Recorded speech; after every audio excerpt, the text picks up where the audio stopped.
Buenas tardes, jóvenes. Vamos a comenzar con la clase. Eh, no hay tantos conectados, pero no sé si ustedes tienen algún conocimiento de que tienen alguna prueba o algo.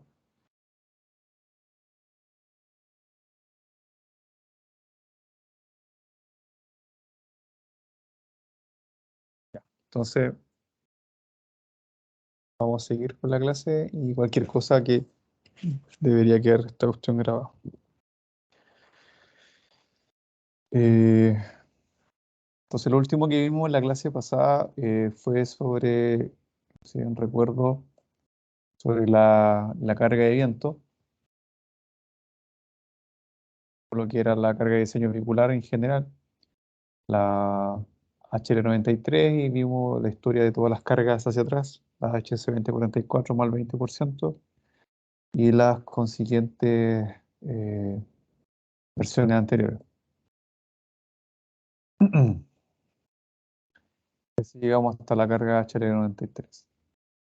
Dentro de las solicitaciones que nosotros tenemos que colocar al puente, se nombran algunas en la normativa, pero a efectos prácticos en Chile hay algunas que no se utilizan o son las que no controlan el diseño.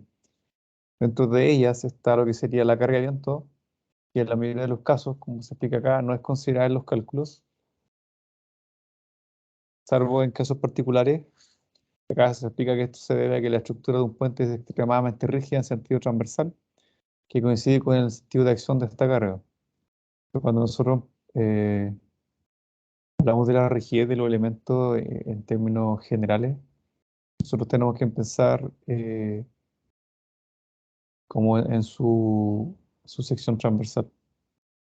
Entonces las losas en sentido transversal son placas, entonces la inercia del elemento va a ser función de esta altura, ¿cierto? O este valor h y de la geometría de la sección. Entonces, en este sentido, la losa va a ser extremadamente rígida, entonces la posibilidad de que se flexione en el sentido transversal es súper difícil. Entonces, para las estructuras que son de hormigón o estructuras que son más tradicionales, la carga de viento no es importante o no controla el diseño. Cuando nosotros tenemos estructuras de acero, vimos que transversalmente nosotros vamos a tener nuestra losa, vamos a tener nuestro sistema de vigas y vamos a tener arrastramiento. Estos arrastramientos sí van a ser diseñados considerando la acción o el empuje del viento para darle estabilidad transversal al tablero cuando tenemos estructuración en vigas de acero. Pero cuando son estructuración con hormigón armado, pre o post tensado, esto no es necesario porque todo el sistema completo es extremadamente rígido. Cuando hay elementos que son de acero, estas vigas tienden a ser un poco más flexibles transversalmente. Entonces ahí se considera el efecto del viento. Las estructuras que son de mayor envergadura, como pueden ser puentes colgantes, ¿cierto? Puentes colgantes o puentes atirantados, donde nosotros tenemos grandes torres y elementos eh, que van a estar con una superficie importante expuesta a la presión de viento, ahí nosotros debemos considerarlo. También se explica que debe ser considerado en zonas donde los vientos son reconocidamente elevados. Entonces, las pasarelas en general, cuando son cubiertas, se debe considerar el empuje de vientos y en puentes que están ubicados en zonas de gran altura o elementos donde yo tenga una sección que va a tener un área súper grande que va a estar expuesto al viento. Y eso pasa en algunos viaductos que tienen pilas muy grandes, como podría ser el viaducto Amolana. Tiene, el viaducto Amolana tiene una torre súper grande y hace que la cepa central tenga una exposición al viento que es bastante importante. Eh, puede ser el puente Chacao, puente atirantado como el tren Trencaicán, puentes que sean de geometría irregulares o que tengan posición severa al viento. Y en general la fuerza determinada se aplicará de manera horizontal y perpendicular al eje del puente. Eso como en términos generales, como nosotros deberíamos pensar en la aplicación de la carga de viento. Pero para los puentes que son de hormigón no va a ser una combinación, una carga que va a ser predominante. Eh, también existe lo que sería la fuerza de frenado. Y la fuerza de frenado en la normativa AASHTO se establece como una fuerza de una magnitud equivalente al 5% de la carga móvil vehicular y se deberá considerar como una fuerza horizontal de frenado. Esta fuerza se debe considerar ubicada a 1,83 sobre la rasante del puente. Eh, y acá se explica que en el caso de Chile la acción de esta carga resulta inferior a la acción sísmica, por lo que no se toma en consideración. Entonces, si nosotros analizamos la estructura longitudinalmente, consideramos que acá tenemos una placa de apoyo, una placa de apoyo, y acá vamos a tener los estribos. La forma en que nosotros deberíamos aplicar la carga de frenado sería como una fuerza horizontal. Esto sería la vamos a llamar FF, que sería el equivalente al 0,05 por la carga móvil. Entonces, tenemos que ver cuál sería el efecto de la carga móvil. En el caso del camionasto, era alrededor de 30 y algo toneladas, 32, coma algo, no me acuerdo de memoria. Eso multiplicado por el 20%. Entonces era 18, 18,2 por 0,8 por 2 más el 10%. Eso nos da el peso del camión y todo eso incrementado en un 20%. Entonces, la carga móvil la multiplicamos por el 0,05, si vamos a tener lo que sería una carga faja, deberíamos sacar una resultante y esa resultante deberíamos multiplicarla por un 0,05. Eh, pero nosotros consideramos que nuestra carga móvil está aumentada en un 20%. Entonces ese 20% también se traspasa cuando nosotros hacemos el sismo y cuando aplicamos el factor o el coeficiente de impacto, que podría ser de 1,3. Entonces, considerando que la carga sísmica es la que controla el diseño, principalmente, y que ya nosotros consideramos que la carga móvil la aumentamos en un 20% y se considera un coeficiente de impacto, se asume que esto también podría estar cubriendo lo que sería el efecto de una carga móvil, que sería sumarle el 5%, siendo que nosotros ya estamos mayorando la superestructura. Entonces, cuando nosotros analizamos la carga muerta y la multiplicamos por la acción sísmica, eh, es mucho más grande que el 5% de la carga vehicular, porque considera lo que sería la masa del tablero multiplicado por el coeficiente sísmico. La masa del tablero en general es mucho más grande que la carga móvil. Podemos considerar que un tablero aproximadamente de unos 30 metros, de unos 14 metros de ancho, 12 metros de ancho, 14, anda al orden de las 300 toneladas. Entonces, 300 toneladas multiplicado por el coeficiente sísmico nos va a dar, no sé, mucho más de 50 toneladas de carga sísmica. Y como una carga lateral, versus el 5% de la carga móvil, que sería el 5% redondeando de 5 por 4, considerando que el camión pesa 40 toneladas, 5 por 4, 20, serían 5 toneladas. Entonces, 2 toneladas, perdón. Entonces sería como muy, muy baja. Entonces, no se considera que va a ser importante aplicar esa carga, dadas todas las variaciones que se consideran. Pero se debería aplicar de esa manera, como un efecto de una carga horizontal, que equivale al 5% de la carga móvil y que estaría a una altura de la rasante de 1,83 metros. Sería como el efecto de transmisión de energía que genera el camino al final. No se considera en Chile porque se considera que es irrelevante. Y eso porque se hacía el análisis antiguamente y daba muy bajo.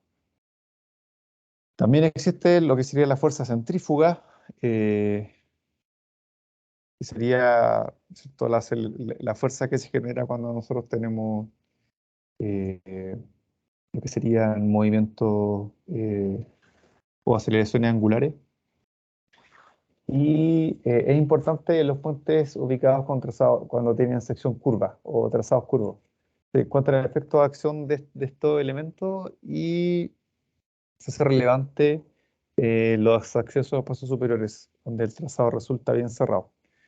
Eh, esta, esta acción nosotros no la utilizamos mucho porque en verdad en Chile se evita utilizar puentes curvos eh, por varias razones, o puentes principalmente curvos, pero si uno quisiera diseñar en los casos que sea necesario, la sección que demanda esto sería la AASHTO estándar en la sección 3.10.3. Entonces, los puentes en planta, como comentamos en otras ocasiones, pueden ser rectos, acá consideramos el estribo, el acceso, el estribo de entrada y el estribo de salida. Entonces, al ser recto no tiene problema de fuerza centrífuga o centrípeta porque el móvil se desplaza en línea recta. Eh, Cuando nosotros tenemos viaje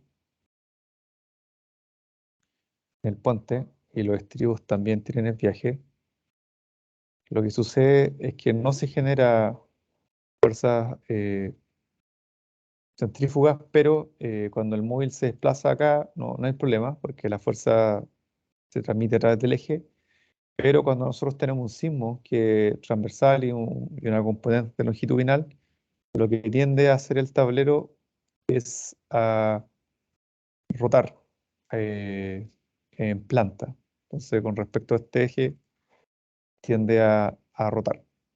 Entonces, los puentes que son demasiado desviados tienen un comportamiento sísmico que no es favorable y tienden a rotar y tienden a tender a tener una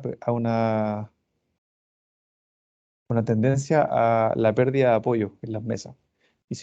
Y cuando nosotros tenemos un puente que es curvo,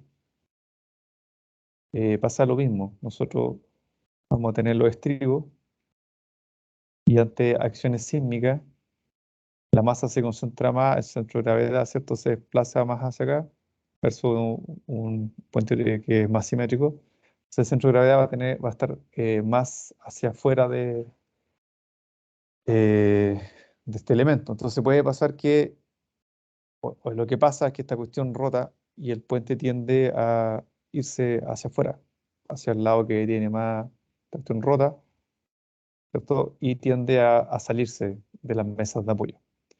Entonces, en términos generales, nosotros evitamos hacer puentes que tengan demasiados viajes, intentamos evitar el viaje para no tener problemas de rotación de tablero y evitamos hacer puentes que son curvos, porque también van a tener problemas de rotación de tablero y van a tener una tendencia a perder la superficie de apoyo. Entonces, para los puentes que son curvos, nosotros y los que son desviados, vamos a tener que hacer en la mesa de apoyo elementos de pérdida de apoyo, o sea, elementos que eviten la pérdida de apoyo, como son los topes sísmicos, barras verticales y ciertos conectores de corte que absorban la fuerza sísmica y eviten que el tablero gire, rote o se desplace excesivamente y pierda apoyo. Entonces, en general, nosotros evitamos los tableros que son curvos porque sísmicamente tienen un comportamiento que no es bueno, pero cuando nosotros tenemos un trazado que la zona óptima es una curva, como puede ser en el caso del sector de la pirámide, donde hay un tablero que es tablero cajón en acero, que es curvo en planta, entonces tiene una asimetría tanto en sección transversal, eh, porque es un tablero cajón, que tiene asimetría en sección transversal, y en planta también, porque es curvo. Entonces, en ese caso, nosotros vamos a estar obligados a verificar el esfuerzo sísmico, porque cuando nosotros entremos con el móvil, con la carga de móvil, en una curva, ¿cierto? Nosotros en diseño geométrico vemos que las curvas tienen que tener ciertos radios de giro y las transiciones, ¿cierto? De la escleroide a la curva tienen que tener ciertas longitudes para que primero no genere una aceleración que sea de manera, si nosotros pensamos en la persona que está en el auto, vamos a una persona acá sentada, la vamos a dejar de pie. Entonces esta persona se está desplazando, si lo dejamos con vector, está entrando en sentido, está entrando en la pantalla, eh, se desplaza hacia adelante. Entonces, cuando entre la curva, va a tener una aceleración, va a sentir en su cuerpo una aceleración transversal. Eso va a generar una fuerza, ¿cierto? Masa por aceleración, una fuerza centrífuga que me tiende a tirar hacia el lado el vehículo. Y esa fuerza que agarra el móvil cuando se desplaza, ¿cierto? Es transmitida al tablero. Entonces empuja el tablero hacia, hacia el costado, que en este caso sería hacia afuera de la curva. Entonces eso me genera esfuerzos y cargas que después son transmitidas a los apoyos. Entonces, vamos a tener una fuerza transversal importante que nos va a tender a generar esfuerzos de corte si nosotros pensamos en los dispositivos de apoyo, en el sentido transversal. Entonces, para esos casos donde nosotros no podemos evitar el uso de puentes que son curvos, lo que nosotros hacemos es utilizar estas verificaciones. Entonces, ¿qué es lo que pasa? Que cuando hay que hacer curvas, nosotros también lo que se hace es evitar usar vigas curvas, porque es súper desfavorable utilizar vigas curvas, a no ser que sean vigas cajón o tableros tipo cajón. Entonces, lo que se hace muchas veces en planta es que lo que nosotros hacemos es hacer las vigas de manera recta, pero vamos generando, o sea, en planta nosotros hacemos los estribos los colocamos así, entonces hacemos las vigas rectas y hacemos nuestra cepa, la hacemos con una especie de ángulo. Entonces, para acá nosotros tiramos las vigas rectas y hacemos lo que sería el otro cepa o estribo con una cierta cambio, lo que sería como la geometría para generar esta curva. Entonces, por debajo se van a ver, las vigas van a ser rectas y van a estar apoyados en cepas que son asimétricas, y encima nosotros después hacemos la losa que tenga una cierta curva. Entonces las vigas como que se evita que sean curvas, y después la losa arriba nosotros podemos darle la forma eh, de una porción de circunferencia o la curva que sea necesaria. Porque, como vimos anteriormente, para, para vanos grandes, de 40 a 30 metros, tendríamos que trabajar con vigas de acero o de hormigón pretensado. Entonces, una viga que tenga una curva y que esté pretensada es como un arco, va a funcionar como una especie como un arco de la flecha, ¿cierto? Entonces va a estar trabajando tanto en su eje principal como en el eje débil a, a efectos de flexión. Entonces eso no es deseable en el eje débil. Pero cuando tenemos tablero cajón sí podemos hacer eso de una forma más fácil, sobre todo si vamos a hacer. La otra carga de diseño que se debe considerar son los efectos térmicos. Los efectos térmicos lo que nos generan son principalmente dilatación y contracción en los materiales. Entonces, como se explica acá, es que la acción de las variaciones de temperatura produce esfuerzos que deben ser considerados. Deben ser considerados. Estos efectos son bastante elevados en puentes de estructuras metálicas, pero también afectan a los puentes de estructuras de hormigón. Las variaciones de temperatura deberán tomarse de acuerdo al lugar de emplazamiento del puente, pero nunca deberán ser menores,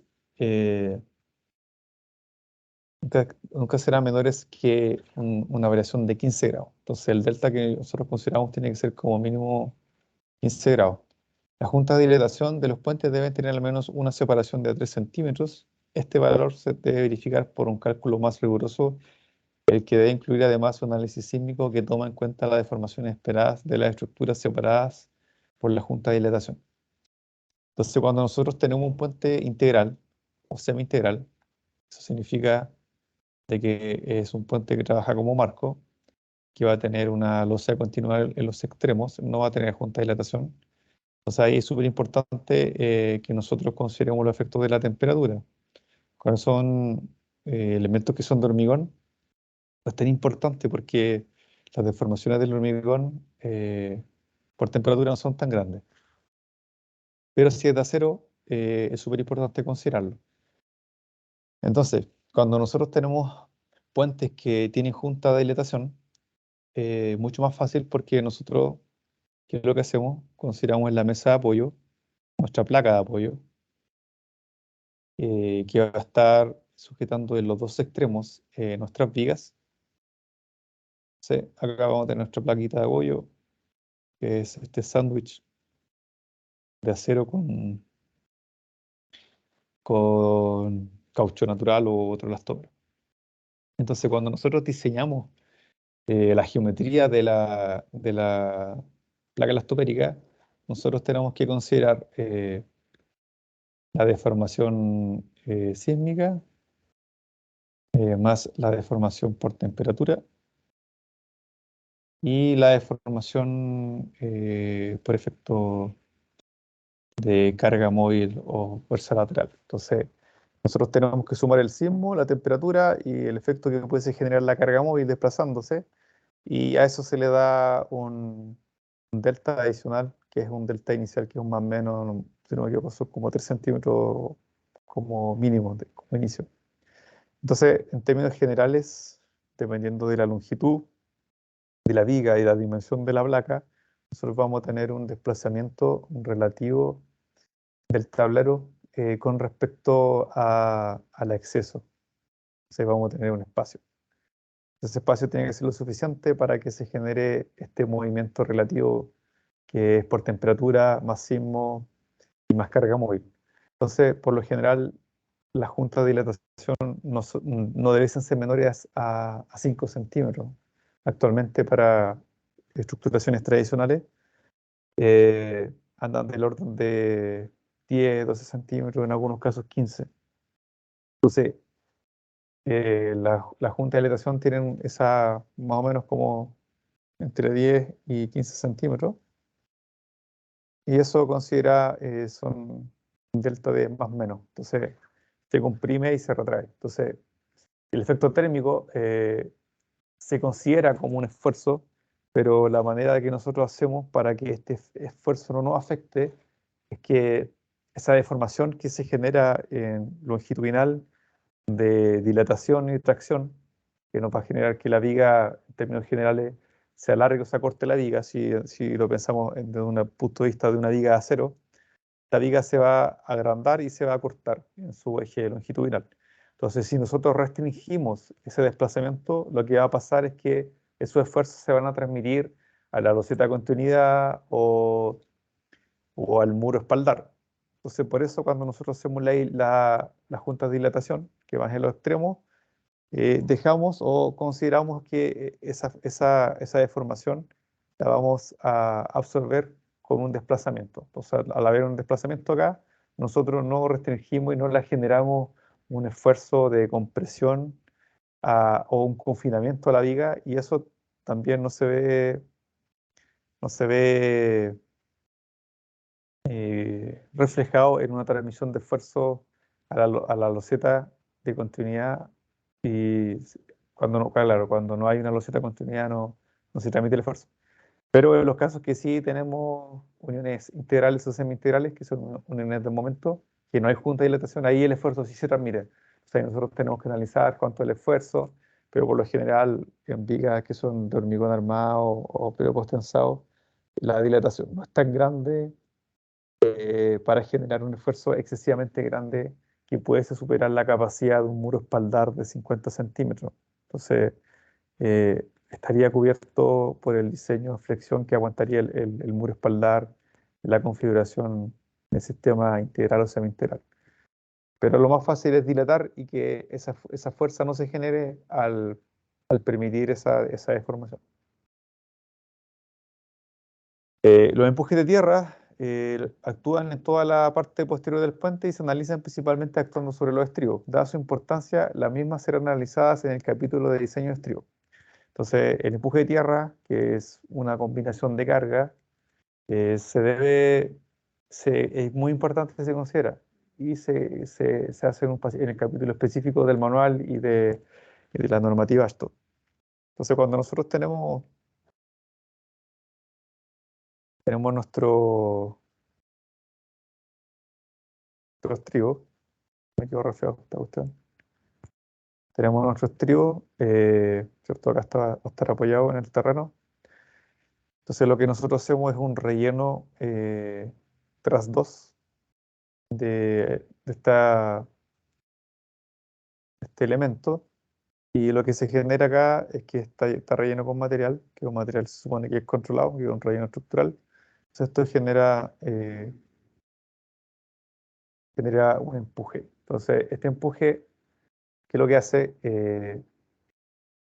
Hace este, que este elemento tienda a desplazarse y a volcarse. Entonces este empuje nosotros lo podemos considerar como una resultante que va a ser una fuerza que se va a aplicar acá. Entonces lo que me va a tender es a desplazar el estribo, ¿cierto? Entonces nosotros tenemos que hacer una verificación con un factor de seguridad al desplazamiento y tenemos que hacer una verificación de ese factor de seguridad al volcamiento.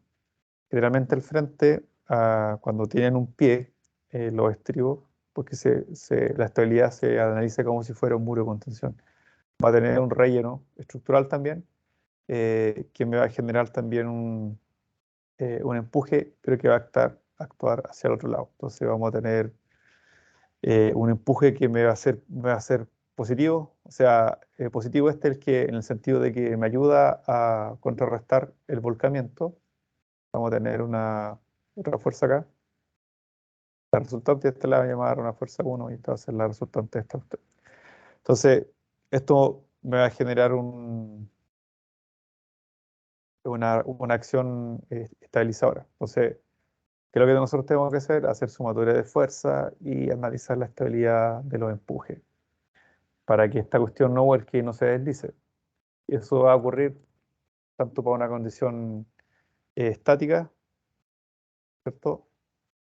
Esto también va a ocurrir para una condición dinámica o la acción del sismo. O sea, vamos a tener factores de seguridad al volcamiento y al deslizamiento, tanto estáticos como dinámicos.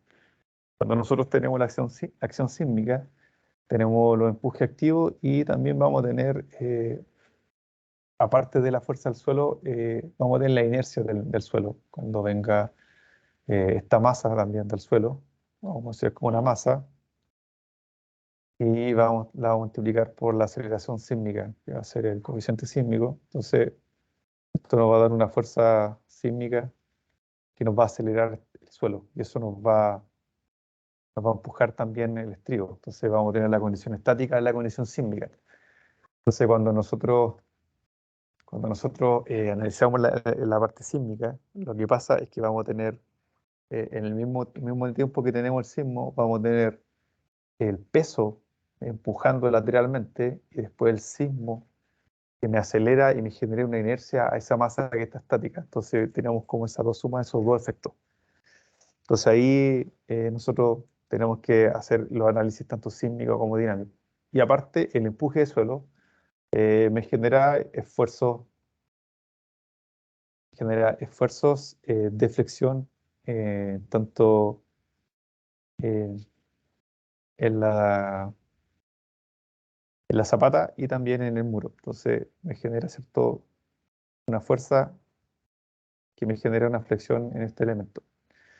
Entonces, primero, tenemos que hacer lo que es empuje de tierra me genera efectos de estabilidad globales de deslizamiento y volcamiento, que son condiciones principalmente geométricas, y ese mismo efecto sísmico y efecto estático de los empujes de tierra me generan esfuerzos en lo que sería la sección transversal de, del elemento que nosotros estamos proponiendo. Entonces ahí nosotros tenemos que acá proponer,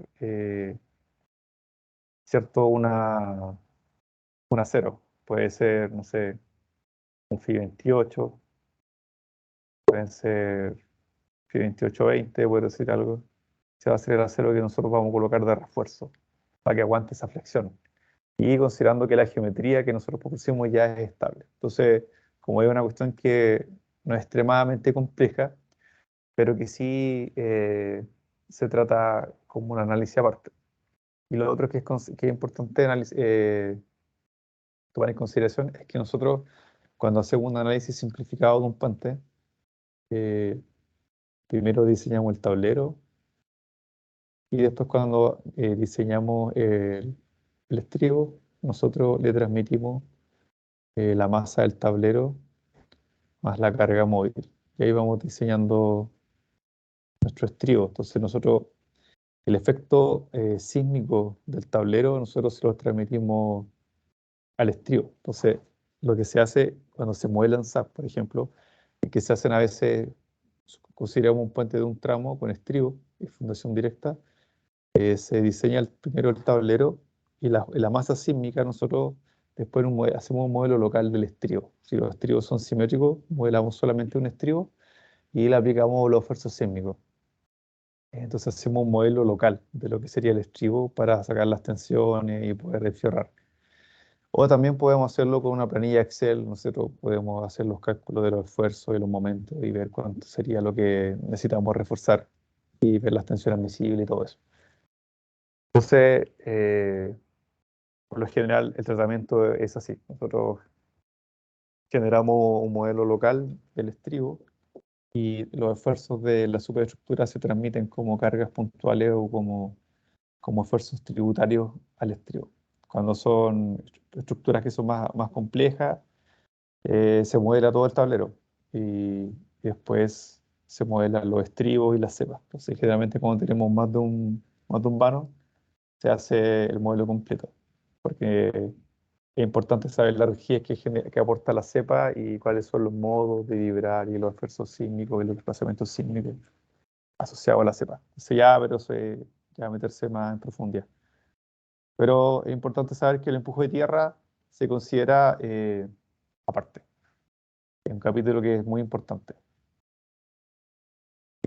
Como nosotros dijimos también, los sismos son una de las solicitaciones que más controlan el diseño. O sea, las estructuras de puente deben ser capaces de resistir los esfuerzos provocados por un sismo sin que se afecte sensiblemente la circulación de los vehículos que circulan una vez transcurrido el mismo. Esto significa que en los puentes no existen elementos secundarios que puedan sufrir daños en el mismo.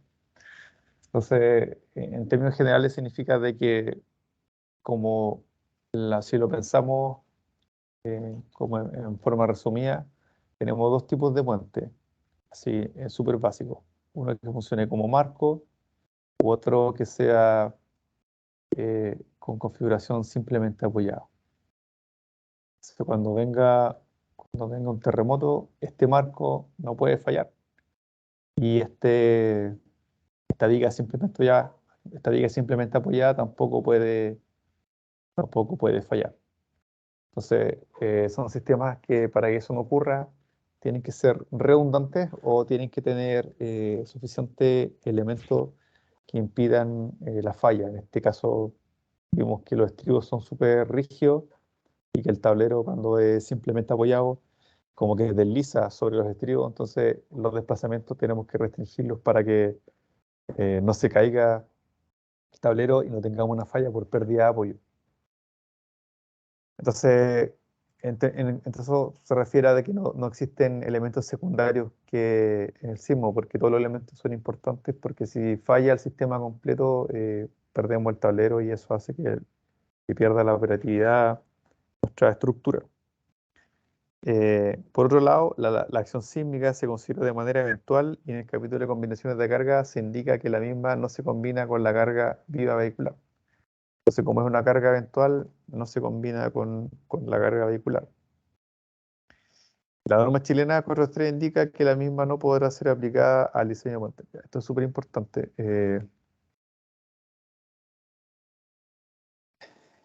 La norma NSH 4.3 es específica para edificios y en esta norma se indica de que no aplica para obras de puente ni infraestructura industrial.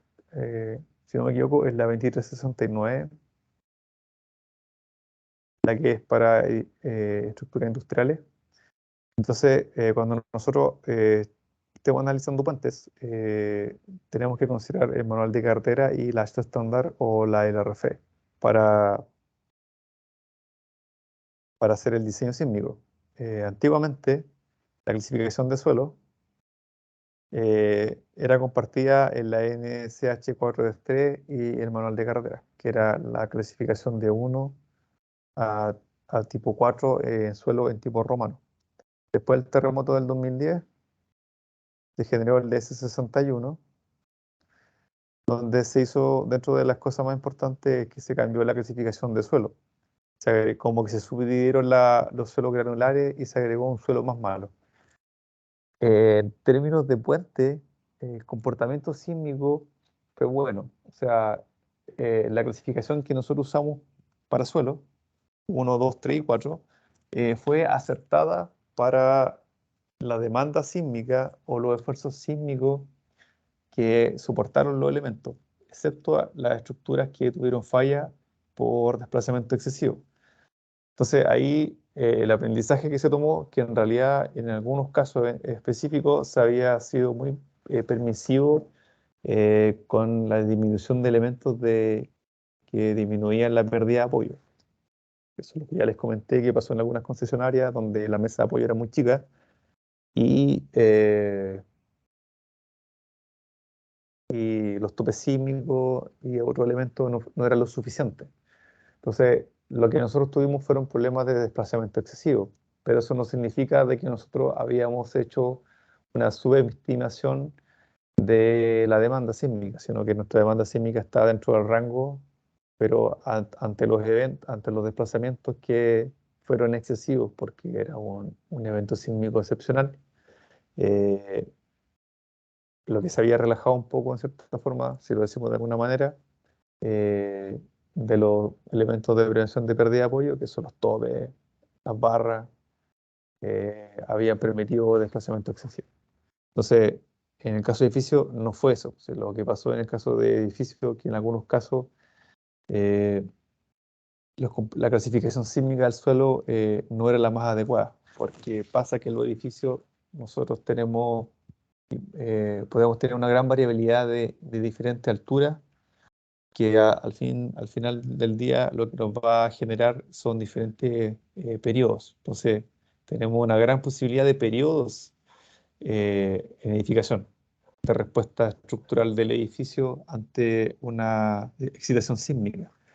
Y si nosotros, por otra parte, nos vamos con los puentes son extremadamente rígidos, longitudinal y transversalmente, y el modo de vibrar que tiene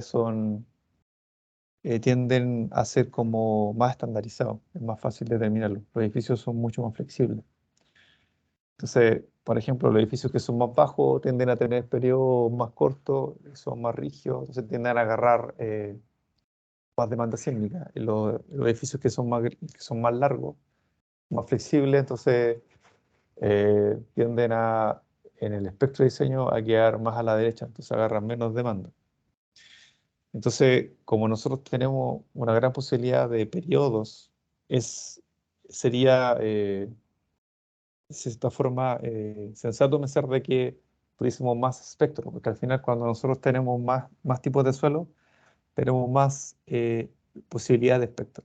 Nosotros tenemos el suelo tipo 1, 2, 3 y 4, entonces nosotros vamos a tener un espectro que va a estar asociado al suelo tipo 4, un espectro que va a estar asociado al cielo tipo 2, un espectro al tipo 3 y un espectro que va a estar asociado al tipo 4, ¿cierto? 3, el 2 y el 4. Eso va a depender el tipo de suelo. Lo que es el tipo de suelo es que me da un periodo, un T-1, que es el periodo del suelo.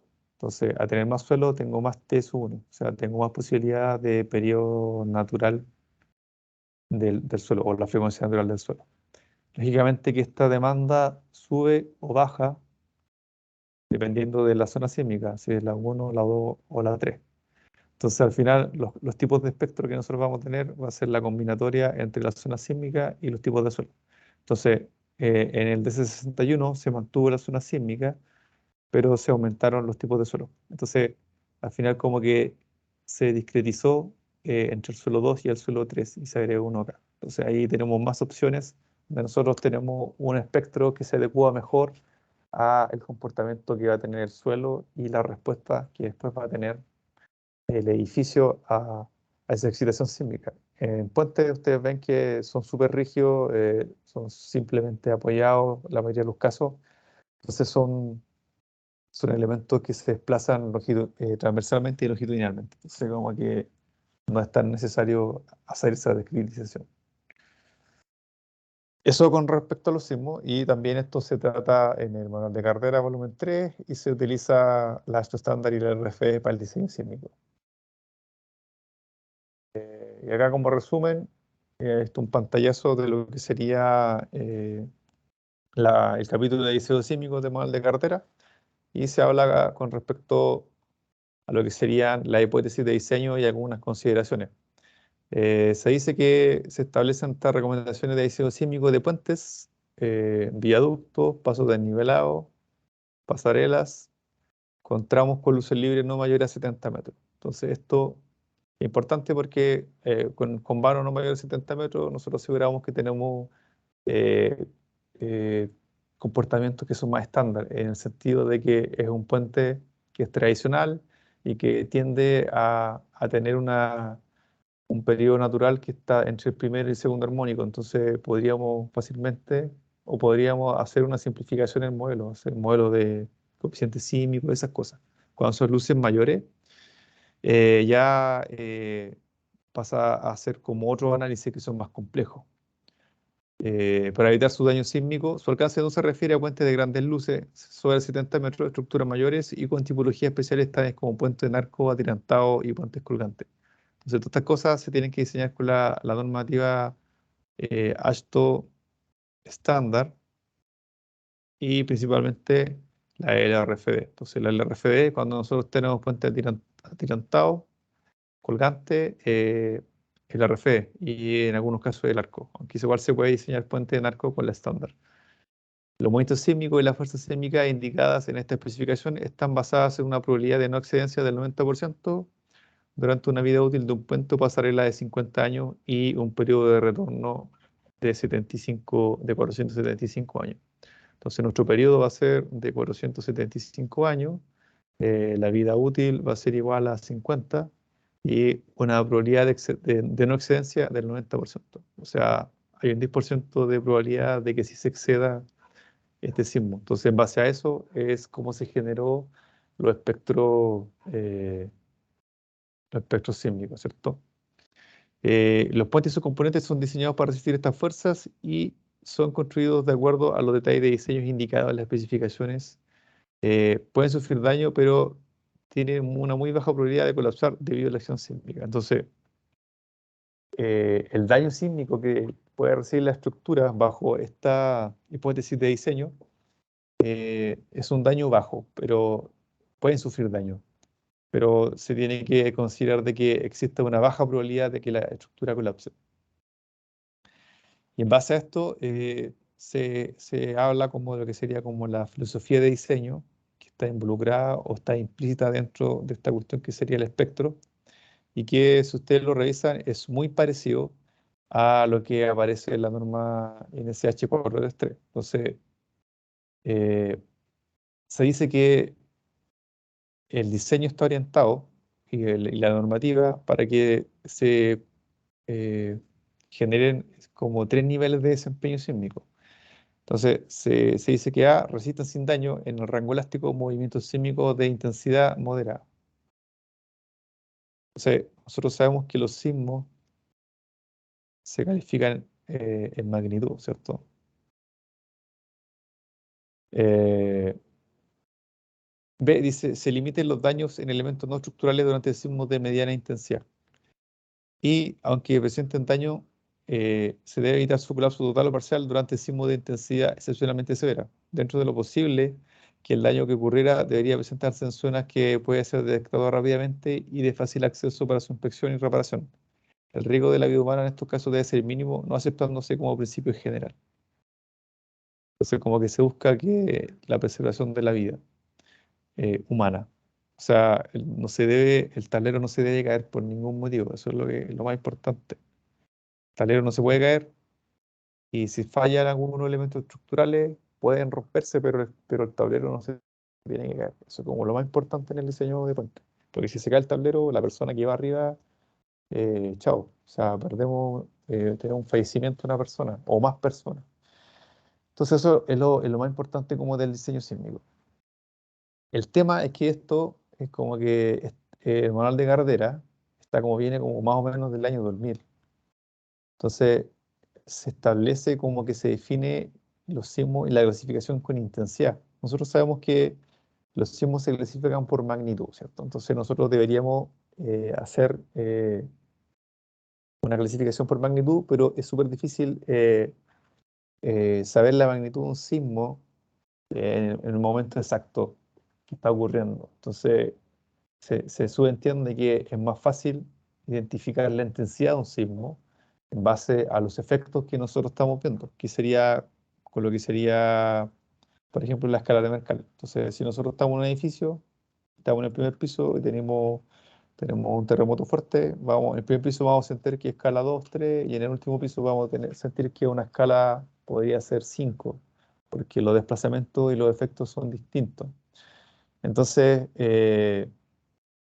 para hacerlo de una manera más fácil, en esta manual, en la NCH 433, se plantea desde un punto de vista de la intensidad, porque la intensidad es más subjetiva. Porque si nosotros definimos en base a magnitudes, por ejemplo, si nosotros decimos lo siguiente, oye, eh, de 5 para abajo es un signo de eh, intensidad moderada. De 5 a 7 es de mediana intensidad. Esto estoy hablando en escala Mercalli, escala de momento. Podría ser, saben que la escala depende de la intensidad, de la magnitud de la escala es más representativa una u otra. Entonces, si consideramos de 5 hacia abajo moderada, entre 5 y 7 mediana y de 7 para arriba consideramos un sismo severo. El problema que se genera acá de que el sismo que nosotros tenemos es un sismo de diseño que está hecho para estas condiciones y para este periodo de retorno. Entonces, para diferentes zonas de falla sísmica, los periodos de retorno de esto son distintos. Entonces, eh, puede ser que en la zona central, si existe un terremoto hace poco, fuerte, la probabilidad de que nosotros tengamos un temblor que sea fuerte o de un 4,75 va a ser baja. Entonces, puede ser que nosotros no ocurra un tiempo, durante este tiempo de retorno, no tengamos un terremoto fuerte, no va a haber ningún problema. Pero si nuestro sismo de diseño no conversa con esta clasificación que nosotros hacemos y lo definimos en una parte que estas escalas de terremotos definen cuál es moderado, cuál es mediano y cuál es severo, y resulta que mi terremoto, mi sismo de diseño está como por aquí, por ejemplo, está por acá. Entonces, si viene un sismo 7 y se cae la estructura, por ejemplo, nosotros vamos a tener problemas contractuales. Pues, eso podría ser, no sé, una carretera, tiene una concesión, supongamos que tiene una aseguradora, y dice, oye, ¿sabes que este puente se cayó? Y al considerarse de que era un sismo 7 extremadamente severo, entonces yo no te lo puedo asegurar. No te puedo hacer un plan, o te puedo vender un contrato seguro, o si se vende va a ser un contrato muy caro.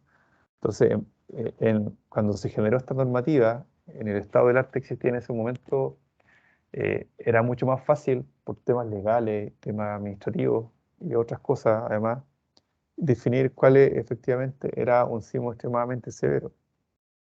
Entonces, lo que se considera es como en base a la intensidad, los efectos que ocurren en el sector, los efectos de sitio. Entonces, puede ser que tengamos un sismo, no sé, supongamos que tenga un sismo grado 8, pero mi suelo es tipo 1, es roca. Entonces, la amplificación sísmica que yo voy a tener no va a ser mucha. Entonces, puede ser que en un caso yo tenga, no sé, un sismo tengo un suelo tipo 4, por ejemplo, y un sismo 7,5. Y este sismo, que es más chico, al tener un suelo tipo 4, se genera una amplificación sísmica y la respuesta en esa zona sea mucho más severa. Supongamos que tenemos un 6,9. Entonces, este 6,9 está por debajo del 7, entonces sería un sismo mediana intensidad. Y esa amplificación sísmica que me generó el efecto sitio del suelo hace que mi sismo, que está clasificado como mediano, me genere efectos de como si yo tuviera un sismo extremadamente severo. Entonces, no es solamente la magnitud del sismo lo que me va a afectar el comportamiento de la estructura. Entonces, como que son varias cositas. Entonces, por eso que no es tan fácil definir esta cosa acá como cierta escala en magnitud. Entonces, en términos legales igual es complicado. Entonces, como que esto está pensado, imagino yo, que para poder tener esos especies como de salvavidas desde el punto de vista legal y también desde el punto de vista del diseño. Pero en términos generales, así está descrito lo que sería el manual de carretera, para que ustedes tengan una idea.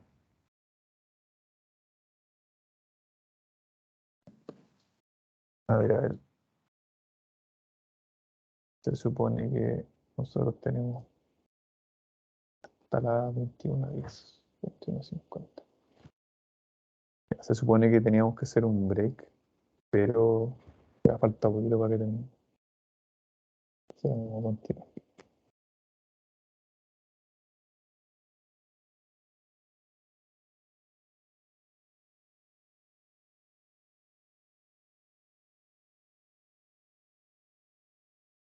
Dentro de las otras cargas de diseño que nosotros tenemos que considerar está el efecto de presión de agua. La fuerza de arrastre del agua actúa principalmente sobre las pilas, las que se deben ser comprobadas por su efecto según un esquema de presión de una carga uniforme que se calcula con la expresión que se presenta a continuación.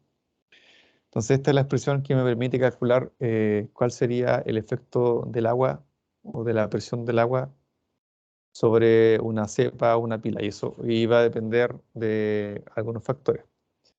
El más importante, que nosotros vemos que está aquí elevado al cuadrado, es la velocidad del agua en metros por segundo. Entonces, este factor de acá va a ser súper importante, que va a ser la velocidad. El factor K es la constante que depende de la forma de la pila que enfrenta el flujo. Entonces, el otro factor que nosotros vamos a tener va a ser el factor de forma, si lo podemos decir de una manera, se denomina el factor K. Y tenemos una constante. Esta constante es 5,52. Entonces, si nosotros tenemos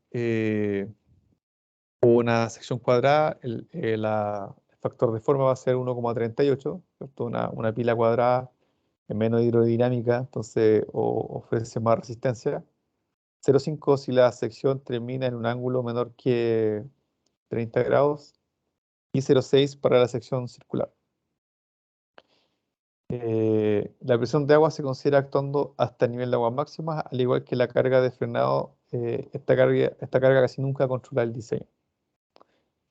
Entonces, La AASHTO considera el empuje del agua, pero como los sismos en Chile son muy fuertes, son muy grandes, la demanda sísmica, el efecto del sismo se come al efecto de la presión de agua y de lo que sería la carga de frenado. Eh, pero en base a esto, ¿cierto? Estos factores, hay algunas recomendaciones del manual de carretera. Entonces, cuando nosotros, si miramos en planta lo que serían las cepas, nosotros podemos tener pilotes o pilas pilotes, y va a ser circular.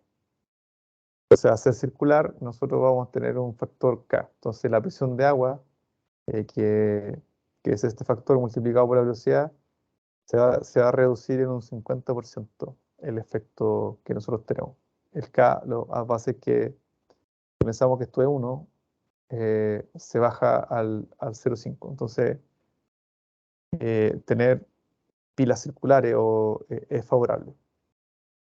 Es súper raro que nosotros pongamos cepas cuadradas. Entonces, lo que se hace es que si tenemos pilas, que son en las cepas son estos elementos, lo que se hace es que se generen las puntas redondeadas o algunas veces mucho más, una especie como la punta de los barcos, ¿cierto? Que una zona que sea bastante aguda para que genere en cierta forma, disminuya el esfuerzo o el arrastre que genera este elemento, se disminuya, sea más hidrodinámico. Entonces, cuando tenemos cepa, nunca terminarlo como en rectangular, o se coloca como una semicircunferencia acá, o lo que se coloca son puntas que son bastante agudas para que se genere un flujo mucho más suave. Y si bien esto no se considera el empuje del agua, porque el sismo, como comentamos muchas veces, controla el diseño, cuando en mi caso particular, yo en algunos proyectos hemos verificado el efecto del empuje del agua, pero cuando tenemos flujos detríticos.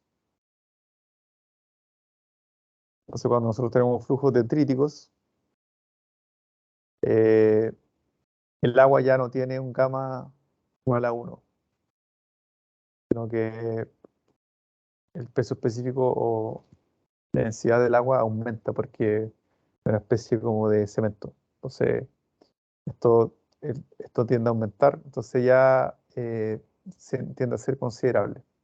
Entonces, en un proyecto que hicimos en Valdivia, no, perdón, en Valdivia, ¿no? No, en la ruta 199, creo que ya lo he comentado un montón de veces. El pilote, nosotros le colocamos la carga triangular del agua, pero con el gamma, ¿cierto? Utilizando esta expresión. El gamma que nosotros consideramos fue de 1,8. Entonces, es como si tuviéramos cemento líquido. Entonces, y aplicamos una carga puntual. Entonces, teníamos el SIM, entonces nuestra combinación de carga fue el sismo, la carga móvil, y también metimos el efecto del flujo detrítico, o en este caso era un flujo lárico, cuando era la volcán Villarrica haciendo erupción volcánica, derretimiento de glaciares, y eso me genera un LAR, que es un flujo detrítico, pero de origen glaciar, que arrastra sedimento volcánico.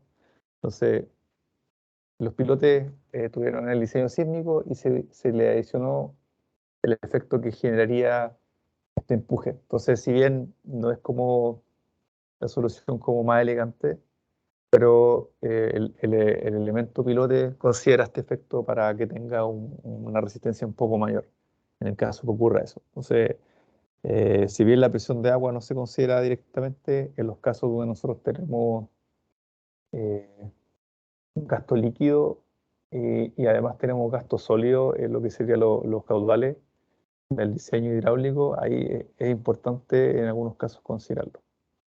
Esas serían las situaciones donde la presión de agua, que ya no sería agua, sino que sería agua más barro, nosotros deberíamos considerar esto.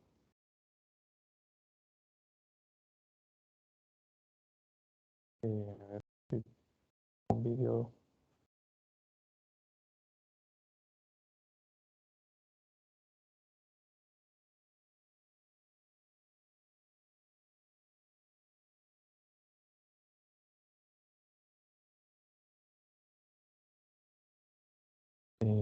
Esto sería,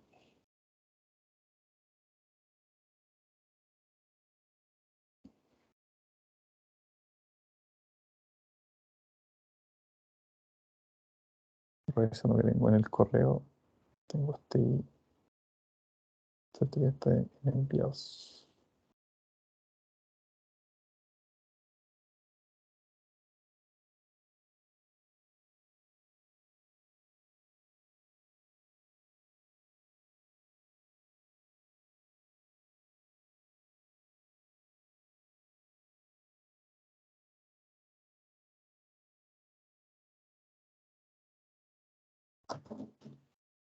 Entonces ahí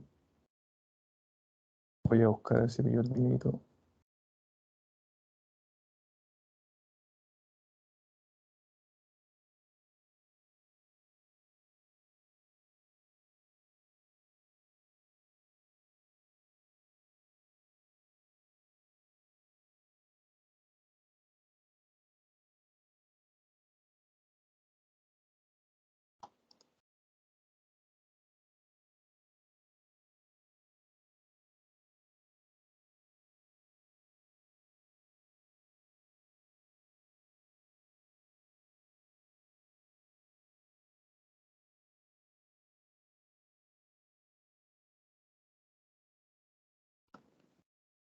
Yo no cacho cómo activar el sonido de la...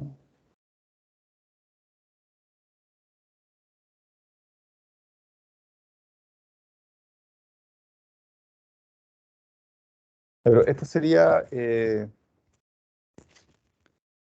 sector de la región de Coquimbo, la ruta 41, o puedo llegarlo geográficamente. Ps,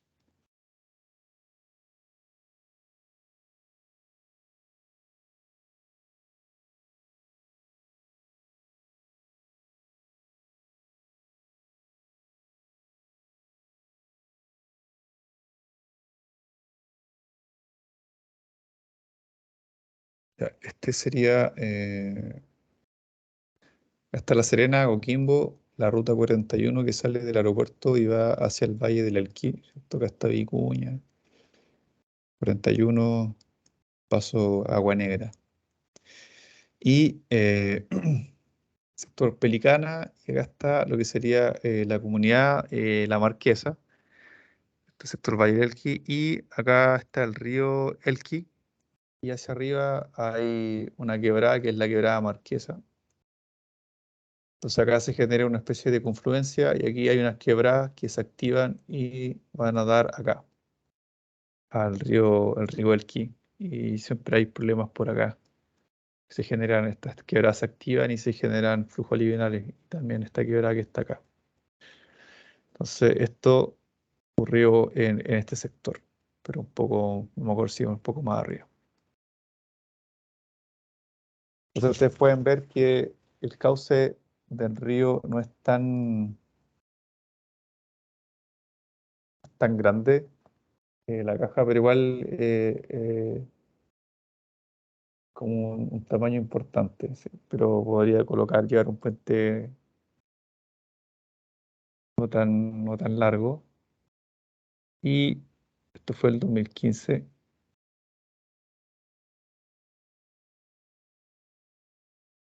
Y ahí ustedes pueden ver que se acerca el flujo, eso es lo que son los flujos detríticos aluvionales. Entonces, no es agua lo que llega, sino que es como una masa súper grande.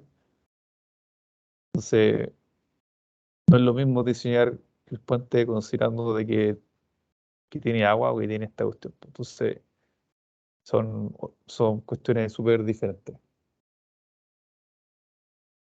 Lo peor es que para el sector de la Marquesa hacia arriba hay faenas mineras, entonces a veces colapsan las quebradas aluvionan las quebradas y a veces algunos relaves colapsan y se aporta material que es desecho minero y aparte a veces hay desechos propios de la producción, como pueden ser materiales y también basura, no sé, container.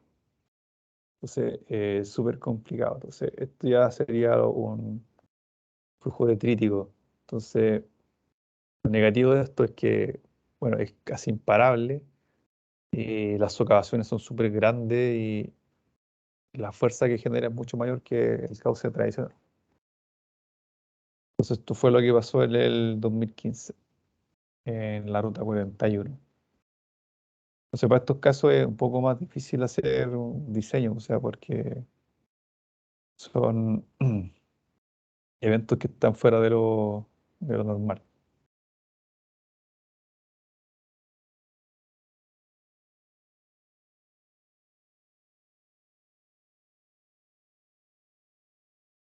Entonces, lo importante es que cuando nosotros consideremos el diseño de lo que sería la presión de agua, en términos generales, para nosotros no va a ser preponderante, no va a ser lo más importante, porque el sismo siempre se come los diseños, porque es una demanda muy grande en combinación con el peso propio. Pero para situaciones particulares, como le expliqué ahora, cuando tenemos flujos detríticos, como en este caso, o tenemos flujos láricos, sería importante considerarlo, al igual que el efecto de la aceleración eh, de las aceleraciones transversales que generan las fuerzas centrífugas cuando tenemos puentes que son de carácter curvo. Entonces son condiciones que el manual no las considera así como propiamente tal porque no controlan el diseño, pero sí el ASTO sí lo considera. Entonces el día de mañana, si ustedes necesitan verificar algún elemento o diseñar alguna cosa, ustedes pueden recurrir a esos capítulos. Eh, Eso sería como en términos generales las combinaciones, las solicitaciones de carga. Después nosotros tendríamos lo que serían las combinaciones de carga. Entonces, las combinaciones de carga, que nos dice que una estructura va a ser diseñada para la combinación de más desfavorable de cargas que actúe sobre ella. Entonces, nosotros los efectos que nombramos anteriormente, el efecto del viento, el efecto del sismo, peso propio, la carga móvil, los empujes de tierra, los efectos térmicos, todos ellos nosotros tenemos que configurarlo y generar una sumatoria de efectos que nos genere el efecto, valga la redundancia, más desfavorable para la estructura. Nosotros podríamos suponer que ciertos efectos van a ser mejores o más importantes que otros, pero eso ya es complicado y sería como basarse en la experiencia. Por eso que la forma en que se hace esto es en base a hacer un estudio, a los estudios probabilísticos y análisis económicos. Entonces, las combinaciones de carga, atendiendo a estos análisis que se hacen en las normativas, son los que generan los coeficientes o los factores de carga y resistencia que van a estar asociados al aumento o disminución de ciertas solicitaciones y de las resistencias, dependiendo del método que nosotros estemos utilizando. Eh, los coeficientes que se indican en las diferentes combinaciones dependen del método de cálculo empleado también, ¿cierto? Por lo que existen dos grupos bien definidos al respecto, y serían las combinaciones de carga para los métodos de tensión admisible, ¿cierto? Método ASD, y las combinaciones de carga para diseño por estado límite de rotura, que serían los que están las combinaciones asociadas a LRF. Y en general, las combinaciones de cargas se realizan mediante la siguiente expresión. Entonces, nosotros tenemos una combinación enésima, que va a ser esto que está acá, n, y va a ser igual a un factor, que sería este que está acá, este como delta, y todo eso multiplicado por un, ¿cierto? Un factor de toda esta expresión, está en corchete, donde tenemos B sub D multiplicando a D cada una de lo que serían nuestras solicitaciones. Estas serían nuestras solicitaciones y el B sub B sería el coeficiente de carga y va a estar asociado a cada uno de las solicitaciones. Entonces, estos valores que están acá van a ir variando, los coeficientes que acompañan a la solicitación, y van a ir dependiendo de cada uno de las solicitaciones y de la combinación de carga y de la probabilidad de ocurrencia de esa combinación. Y también del tema probabilístico, ¿cierto? Y económico. Todo esto, nosotros, la normativa AASHTO, que lo que hace lo resume en una tabla, que sería esta tabla de acá. Entonces, nosotros vamos a tener arriba lo que serían las diferentes columnas, y acá abajo nosotros vamos a tener lo que sería cada una de las filas que va a estar asociada a la combinación.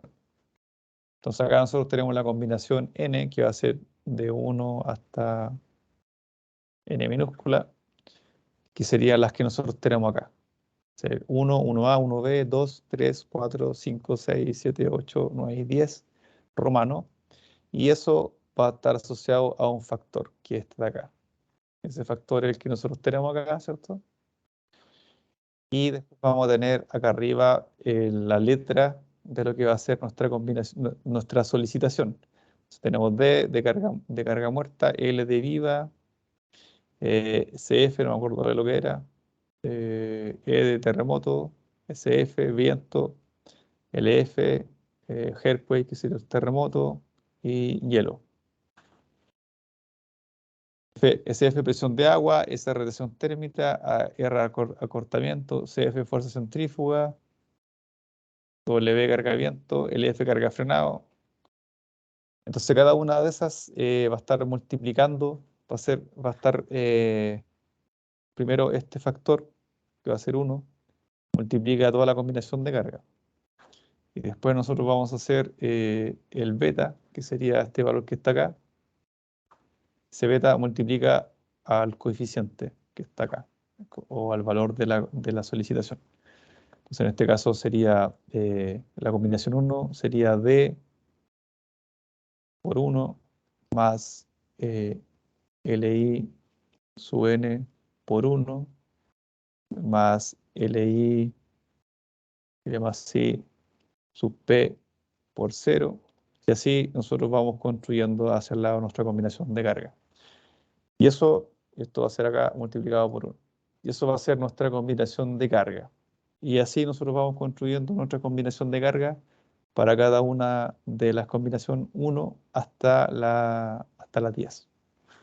Entonces, dependiendo del elemento que yo esté diseñando y la condición que yo esté verificando, yo voy a trabajar con cierta combinación de carga. Esto que está acá, si no me equivoco, es para la ASHTO estándar, y esta que está acá sería para y la RFD, o es la misma, no está en la misma. Esta es para la ASHTO. A ver, esa es el diagrama de carga de diseño. Eh, entonces las solicitaciones que nosotros trabajamos son las que están acá, TL, I, E y el EQ, o el terremoto. Son las principales que nosotros trabajamos, y en base a esta tablita nosotros vamos construyendo nuestras combinaciones de carga. Las combinaciones de carga que nosotros utilizamos son principalmente 4, la que se ocupa en el manual de Gardera. Está la Service Load 1, sería dentro de este cuadro, sería la 1, y la Service Load 7, que sería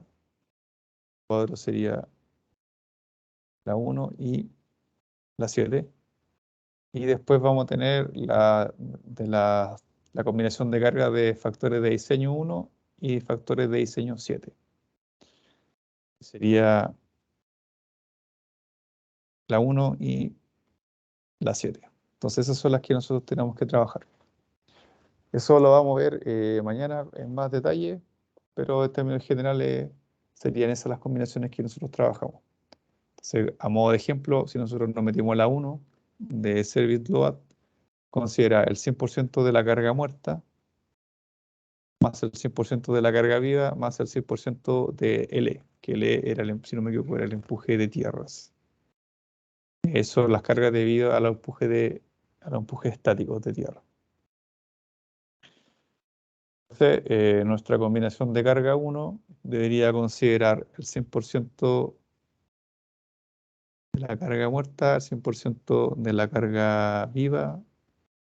Esto sería el frenado, no nos interesa, y sería L, no sé dónde está L. El empuje de tierra, no me acuerdo cuál era el empuje de tierra. Sería L. Sería la primera combinación de carga.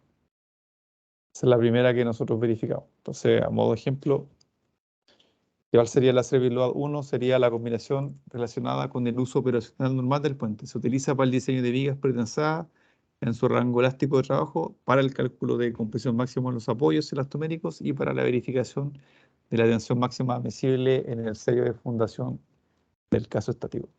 Entonces, cuando yo diseño las vigas y la que sería los apoyos elastoméricos, las vigas, ¿qué es lo que uso? El 100% de la carga muerta más el 100% de la carga viva, que es en este caso sería la carga camión. Cuando verifico las placas elastoméricas, lo mismo, el 100% de la carga muerta más el 100% de la carga viva. Pero cuando verifico la tensión admisible del suelo, tengo el suelo acá abajo, tengo mi zapata, esto me genera una carga, y esto es una fuerza en un área, entonces me genera una tensión. Esa tensión admisible va a ser el efecto que genera el 100% de la carga muerta más 100% de la carga viva más el 100% eh, del empuje de tierra. O sea, yo tengo que considerar el efecto que está generando el empuje de tierra que me vuelca esta cuestión y que me genera una presión acá, ¿cierto? Que no va a ser una presión triangular.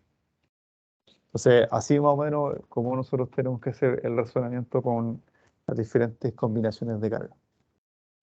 A eso lo vamos a ver mañana en más detalle, pero era como para no dejarlo así tan en el aire. Chicos, chicas, no sé si tienen alguna duda, consulta. Profe, ¿este es un método ASD o LRFD? Porque Este muestra sería 100% de cada uno. claro, este sería el método de tensión admisible, que sería el método ASD. Pero hay ciertos elementos que son los que se diseñan a la rotura, que son estos de acá, que el método que se estaría utilizando sería LFD, que sería como el intermedio entre el ASD y el LRFD, porque uno le aplica un factor de eh, load factor design, se le aplica un factor de carga. Y, por ejemplo, el suelo se diseña con tensión admisible y los elementos de hormigón con factores de manipulación a la carga. Y por el RFD sería la otra tabla, pero lo que sería como el ASHTO estándar utiliza como estas dos metodologías al mismo tiempo. Entonces, por eso que es como que el ASHTO estándar es como intermedio entre tensión admisible antes de llegar a lo que sería el RFD. No sé si quedó más o menos claro. Sí, gracias. Ok, chicos y chicas, nos estaríamos viendo mañana y ya está disponible la clase anteriores en Teams, así que el material de hoy lo subo un ratito más para que lo puedan ir revisando. Así que eso, nos vemos y que descansen. Hasta luego. Chao, buenas noches. Chao, profe.